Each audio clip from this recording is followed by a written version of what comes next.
किसकी रिस्पॉन्सिबिलिटी होती है एथिक्स सिखाना, इस पर भी काफ़ी डिबेट हुआ। और मैंने हाल ही में पढ़ा एक डॉक्टर हैं, वो कह रहे थे कि जब बच्चे सक्सेसफुल हो जाते हैं, बाहर चले जाते हैं, बाहर मुल्क चले जाते हैं, तो वो वापस मुड़ के देखना नहीं चाहते, अपने माँ बाप को नहीं देखना चाहते जो गरीबी में हैं, उनको पैसे भेज देते हैं और उनकी रिस्पॉन्सिबिलिटी वहाँ पर ख़त्म हो जाती है।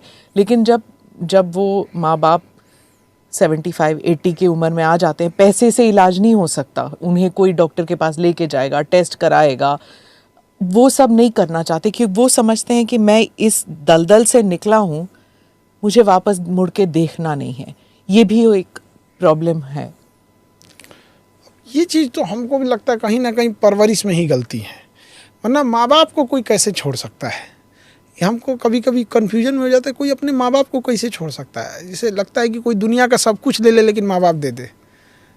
तो एक मतलब हम इंडिया के जितने बड़े होटल्स हैं, 5 स्टार हो गया, ताज से लेके ओबराय, मैरियट, जितना सारे होटल्स में हम लोग किसी न किसी प्रोग्राम के सिलसिले में रह चुके हैं। कोई 5 स्टार होटल उतना अच्छा आरामदेह नहीं जितना माँ के गोद में सुकून मिलता है, उतना कहीं नहीं मिल सकता है। लोग अनाथ आश्रम में पहुंचा देते हैं, वृद्धाश्रम में पहुंचा देते हैं। हमको लगता है कि अच्छा, इन लोग को कुछ ना कुछ सज़ा भी होना चाहिए, यहाँ पे उनकी लीगल राइट्स होनी चाहिए कुछ यहाँ। लेकिन ये कहीं ना कहीं आजकल जो वेस्टर्न कल्चर आ गया है ना, वेस्टर्न कल्चर का ही ये इन्फ्लुएंस है।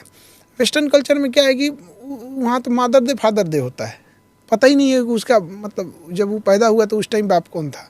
वहाँ तो मतलब यूएस वगैरह में शादी करना मतलब सिम कार्ड खरीदना बराबर है। वहाँ पोर्ट करा लिया भाई तुम्हारा, हम पोर्ट करा लेते हैं इधर से उधर।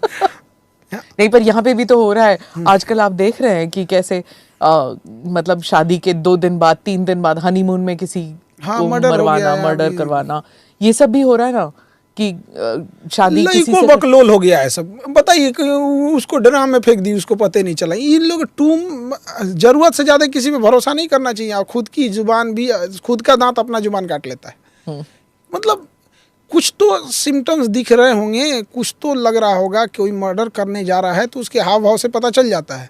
एक तो कोई ड्राम में पैक करके फेंक दी थी यहाँ पे। आजकल तो बहुत, तो ये तो ना कि अरेंज मैरिजेस अभी भी हैं, ठीक है, तो वो अरेंज मैरिज करनी है लेकिन किसी और से लव था, तो फिर यही दिक्कत होती है ना, द क्लैश ऑफ कल्चर्स जैसे कहते हैं कि आप लड़कियों को खुद पैरों पे खड़ा होना सिखा रहे हैं, लेकिन फिर उसे कहते हैं कि नहीं, शादी जब करनी है तो जो लड़का हमने सिलेक्ट किया है उसी के साथ शादी करनी है। कैसे करेंगी लड़कियां फिर वहां पे?